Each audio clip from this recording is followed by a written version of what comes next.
Welcome to the off-season edition of the Cardinals franchise, as year one has come to a close and we are going to be transitioning to year two. And today I will be going over the off-season as we will look at the schedule. The Cardinals finished the 2017 to 2018 campaign with a disappointing 6-10 record. So the Cardinals have not qualified for the playoffs, obviously. And the Super Bowl is a rematch with the Falcons and the Patriots. And what do you know? The Falcons blew another lead. As if we look at the box score, the Falcons had a 14-point lead, and then they blew it, and they went into overtime, and they scored another game-winning touchdown. So now we go to the re-signing stage as we picked up Michael Burton in free agency before week one last week, and he played outstanding, so we are re-signing him to another contract. We are also re-signing Kerwin Williams as we let go Chris Johnson, so Chris Johnson will not return to the team. We will also re-sign Eddie Royal, who, like Michael Burton, we signed right before the season started, and he played phenomenal for our receiver core, so we had to bring him back. Now to the free agency stage, as we are going to already start out with a big signing, as we sign the 39-year-old, 15-year veteran out of Kansas State, Terrence Newman, for a 1-year contract, and he accepted. And now we are going to offer a very skilled player in Cameron Brate, an 88 overall 4-year player out of Harvard, for a 4-year, $36 million deal. So he will be one of our new big weapons in our offense. So that's a great addition for the Cardinals. Now, they also signed Haloti Ngata, an 81 overall, 34-year-old, to a 1-year, $5.58 million deal. So he will join the team. Now, for the third corner, the Cardinals also signed Dre Kirkpatrick to a deal. And the 28-year-old, 6-year pro out of Alabama will be on the Cardinals for 2 more years, and his contract will be for $12 million.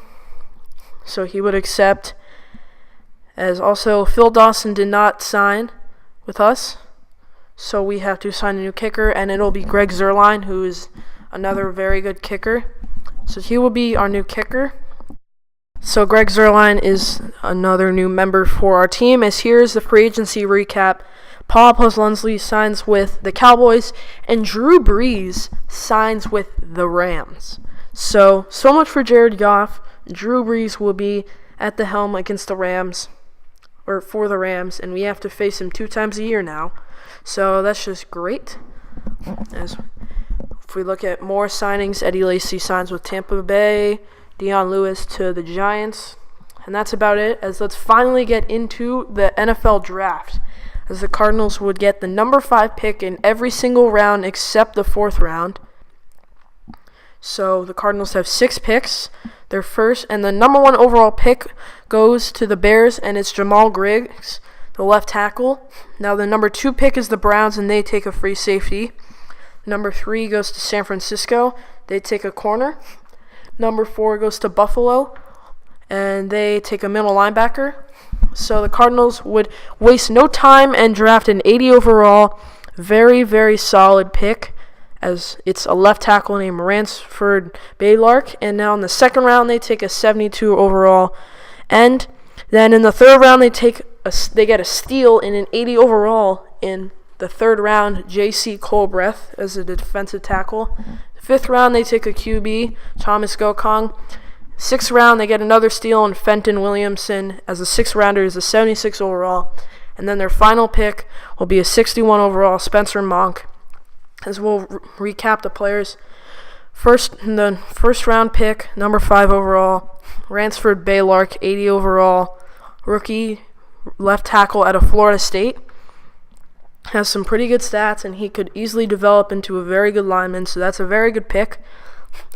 The 2nd round pick, Darian Banks, was sort of a reach, but he can still develop into a solid right end for us. Now the 3rd round pick, J.C. Colbreth, was a steal. He was number 6 in true talent, and he was drafted in the 3rd round. So that's a nice 80 overall young defensive tackle to get. Now, the reason why I drafted a quarterback was just because I signed I'll show you guys later. At the time, the only quarterback that was on the roster was Carson Palmer, but I will add another quarterback later in the video. And Spencer Mock was just like one of those last picks who you just get for the heck of it. As we will sign Derek Anderson to a 1-year deal to be our backup quarterback, and we will also make a few trades, as we have traded a 4th-round pick for this upcoming draft for Andy Lee. And then we make a blockbuster deal as we send our 1st-round pick for the draft after this year, so in 2 years after year 3, our rookie Williamson, the 6th-round pick, and a 2nd-round pick for next year for a star in Chris Jones, the 89 overall right end. So now as we go over the roster, I'm going to tell you guys my thoughts on the offseason and how I did. I feel like this was a very successful offseason. I feel that we improved our offensive line a lot, even though we just traded the right tackle I got. But I obviously kept the number 5 pick, Ransford Baylark, who is very, very good, and I feel like I can develop him to be another Joe Thomas. But I feel that our team is very strong and that they could contend for either a wildcard spot or a division championship. So that will be it for this episode of the Cardinals franchise. In the next video, we will be playing Week 1 in Year 2 as we host the Bears.